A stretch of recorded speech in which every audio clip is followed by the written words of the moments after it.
Assalamualaikum warahmatullahi wabarakatuh. Kembali lagi bersama video pembelajaran dari Ibu. Pada video kali ini Ibu akan sedikit membahas terkait pembelahan sel. Nah, untuk pembelahan sel itu terdiri dari secara langsung dan tidak langsung. Nah, untuk mengetahui lanjutannya, mari disimak video kali ini ya anak-anak.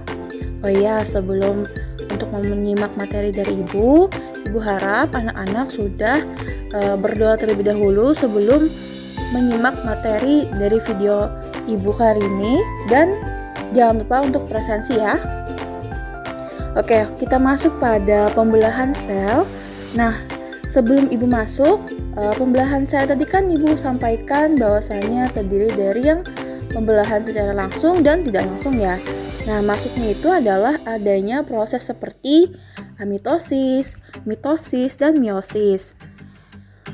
Pada video ini Ibu akan menyampaikan sedikit juga tentang kompetensi dasar kita, yaitu pada 3.4 yang mana menganalisis proses pembelahan sel sebagai dasar penurunan sifat dari induk kepada keturunannya. Nah, tujuan pembelajarannya ada 3, termasuk dari pengantar yang minggu kemarin, yaitu yang pertama adalah anak-anak harus atau bisa dapat menyebutkan proses pembelahan sel secara langsung dan tidak langsung melalui video pembelajaran Ibu kali ini. Kemudian yang kedua adalah anak-anak dapat membedakan ciri-ciri tahapan pembelahan sel secara mitosis dan meiosis melalui studi literatur. Nanti Ibu akan mengirimkan bahan ajar juga selain video pembelajaran hari ini. Kemudian yang ketiga adalah menganalisis proses pembelahan sel, mitosis, meiosis, dan amitosis melalui studi literatur ya. Nah, pembelahan sel itu ialah suatu proses yang membagi satu sel induk menjadi 2 atau lebih sel anaknya. Nah, pembelahan sel ini biasanya merupakan bagian kecil dari suatu sel yang lebih besar ya, tentu saja.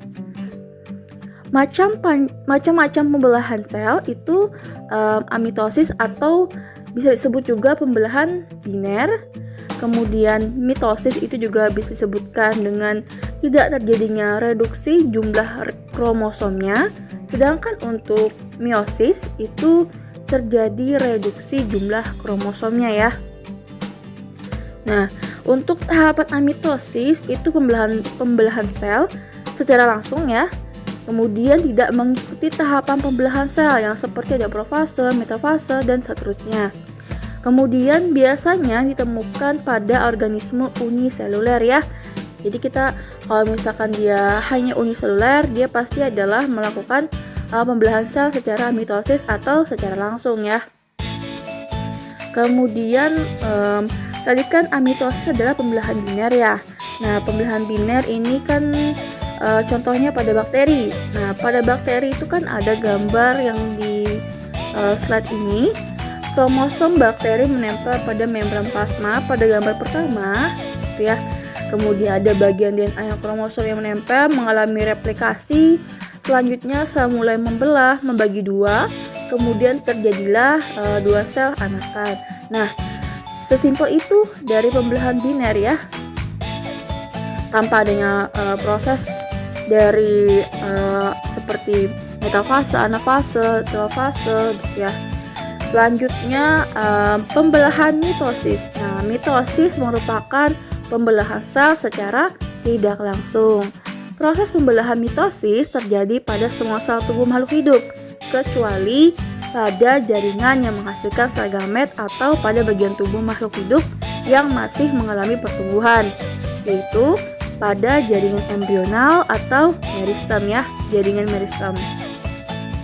Nah, singkat dari cerita dari tahapan mitosis, Ibu akan sampaikan simpel, yaitu proses profase biasanya itu ditandai dengan menghilangnya membran inti dan terbentuknya benang-benang kromatin, pemadatan dari kromosom itu sendiri ya.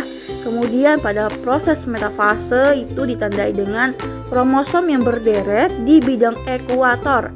Saat yang saat yang mudah untuk diamati kromosomnya ya. Jadi meta itu kan pertengahan atau di tengah ya. Jadi untuk mengingatnya adalah metafase sama dengan ekuator atau kromosom berada di tengah-tengah gitu.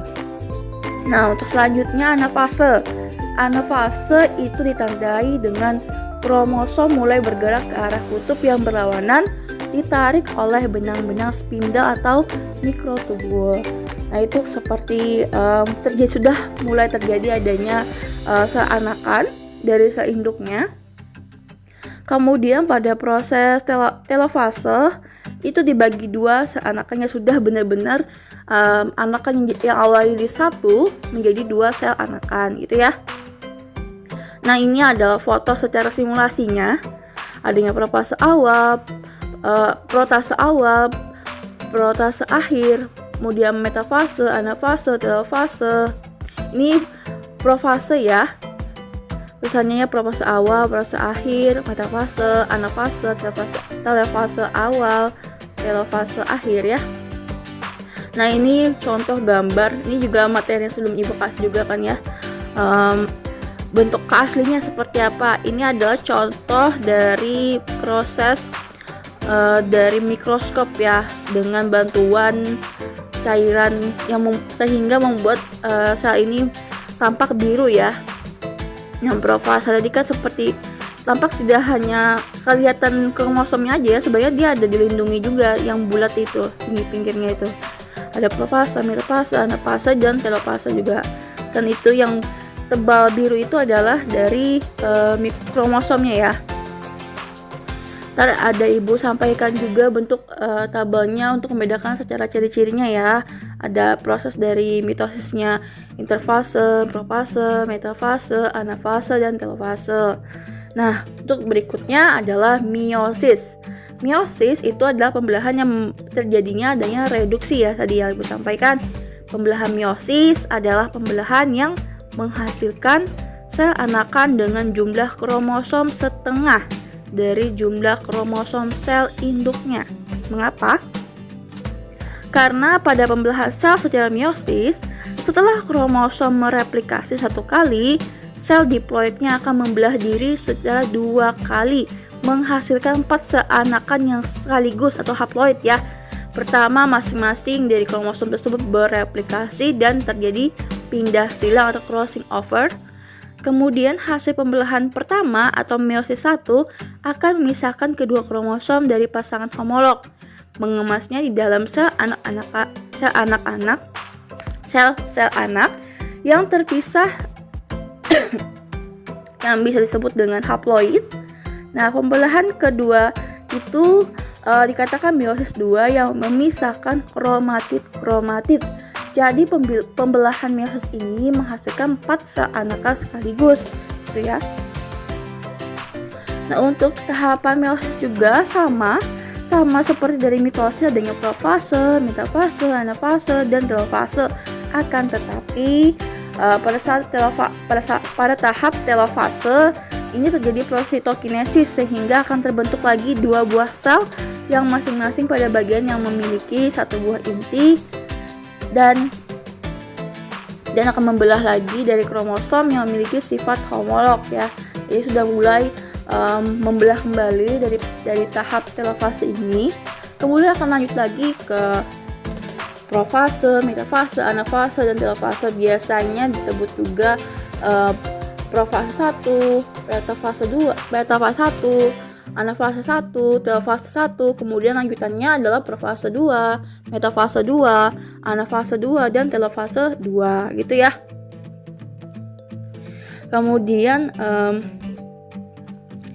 kita juga perlu tahu perbedaan dari mitosis dan meiosis. Misalkan dari jumlah pembelahannya, tujuan dari maksud dari mitosis meiosis itu apa, isi duplikasinya seperti apa, persilangan seperti apa, sentromernya bagaimana, jumlah anakannya seperti apa, berapa ya, sifat sel anakannya pun juga seperti apa ya. Biasanya juga sifat sel anakan yang mitosis itu identik dengan sel induknya karena hanya 1 kali siklus ya bahasanya ya.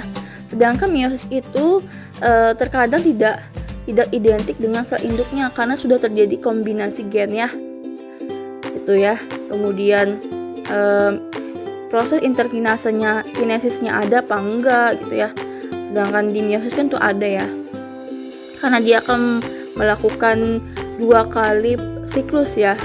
Nah, gitu ya. Jadi itu sampai yang ibu bisa sampaikan melalui, walaupun hanya terdengar suara ibu saja ya.